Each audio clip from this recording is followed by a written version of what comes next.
All right. Well, hi.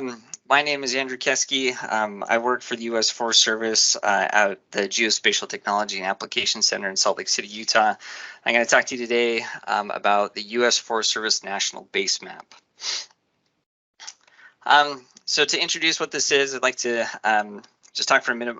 So I've worked as a GIS specialist for the U.S. Forest Service for about the past 10 years or so, and then I've also worked as a GISS for fire incidents for probably about the last 6 or 7 years. And as I've worked there, there's kind of become a need, at least from my perspective, of the collection of some base data and then turning that base data into kind of ready to use base maps for GISS and other personnel on fire. So in my job at the Geospatial Technology and Application Center, we've started a project to create this Forest Service National Base Map. So what it is it's a national seamless vector base map that includes the continental United States, Alaska, Puerto Rico, and Hawaii. And again, the main purpose of this map as it was started was to provide an automated way to create Forest Service base maps, such as the FS Topo product and the secondary base forest secondary base map products.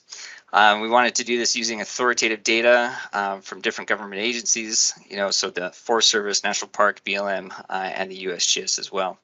And so as we've started to work and create this map for our own processes, we've discovered that it's worked really well as a ready-to-use base map for internal use or interagency work for a variety of mapping products. And then, as I said, myself as a GISS, I've used this on incidences before to help get maps out quickly to personnel on the fire. So we'd like to, again, share this data and information with all sorts of GISS users. And so since the product started in the Forest Service, there are several ways for individuals to access this data, map templates, layer files, and other things. So if you are a Forest Service employee, all of the data that we host for the base map is hosted in the Forest Service Enterprise Data Warehouse, or the EDW. And then there's a few other data sets that we just store on our local network drives, the T drive. And so all of that data is packaged in files and folders located here on the link on the screen. And that can be downloaded by anyone in the Forest Service.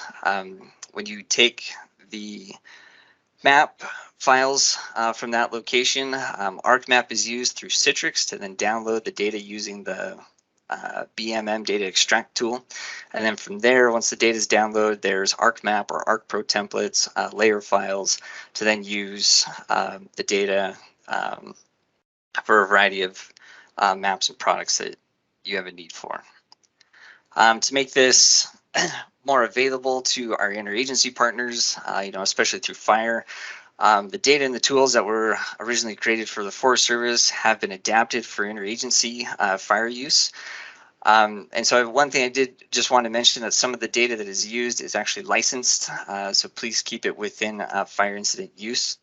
And so the data to convert it for interagency use has been served up as feature services, and those feature services have been shared with the NIFC ArcGIS Online organization in a group called Data Layers National Incident Base Data. In order to have access to the data, you need to be a part of the group, which the NIFC admin has tried and made everyone a part of the group already, so that way you have access to it. But if for some reason you're trying to use the tools that are provided and they're not working, if you contact the NIFC admin, then they can make you a part of the group. The layers that are found within the group that are a part of the base map usually have the name base static snapshot for mobile, and then some sort of indicator on what the layer is. So it could be after that land ownership or hydrology or other names as well. To get the data, we've created a new extract tool. It's called the Feature Layer Download. This tool is created by Matt Panuto of the BLM and is available through his GitHub account there. And so the tool, it will download all of the Forest Service data that's used in the base map, and then some additional data that has been paired up with the tool through an area of interest and through the feature services. So that's how the data is kind of transferred. Again, with the download. There's some layer files for ArcGIS Pro. There's some specialized fonts for the symbology that will need to be installed in your machine. And then there's how-to documents on kind of how to do all this as well. And it's also important just to note that the symbology that's used for the base map is considered to be complex symbology by Esri. So while the feature services can be used in other ArcGIS Online web maps or applications, it wasn't designed for that. So not all the symbology transfers over as was originally designed. So again, the main purpose right now of the feature services is just a way to transfer data. So just kind of to understand a little bit, as you use the data, if you put it into ArcPro through the layer files, or for some reason you use just an ArcPro template that was pre-created, the data itself is highly configured, meaning that part of the project was to trying to use Esri out-of-the-box tools as much as possible.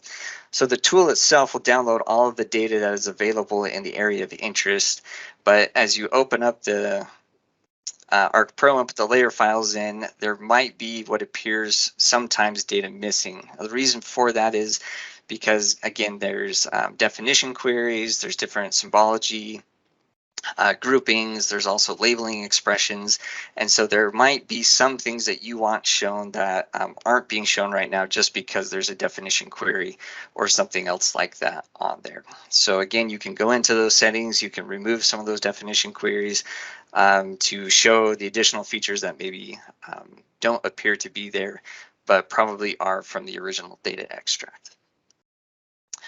Just to clarify a little bit, there are other efforts that have gone on throughout the years. So we just wanted to make sure that there is another tool out there called the Base Data Acquisition Files. This tool also does data extraction, but it does it directly from the USGS.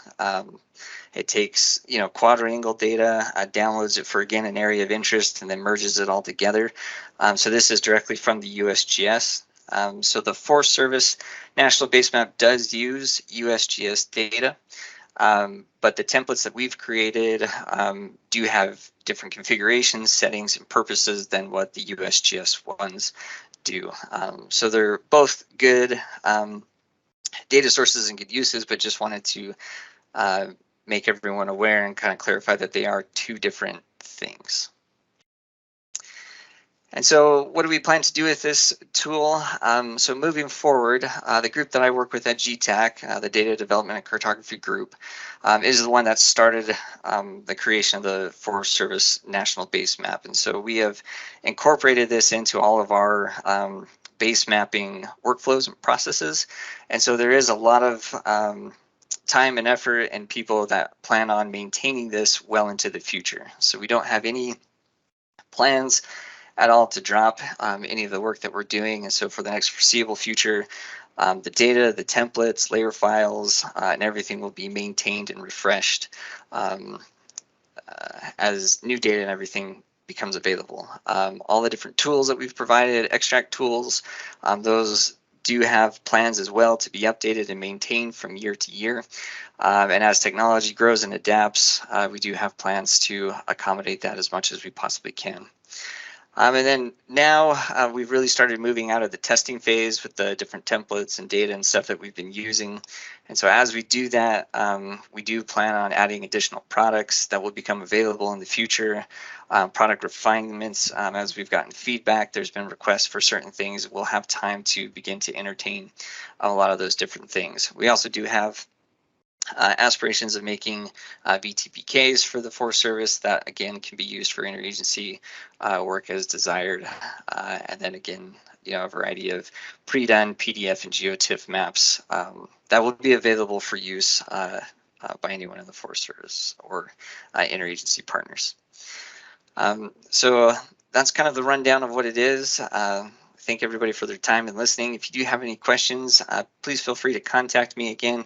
I'm Andrew Keski, and there's my email, andrew.keski@usda.gov. Thank you.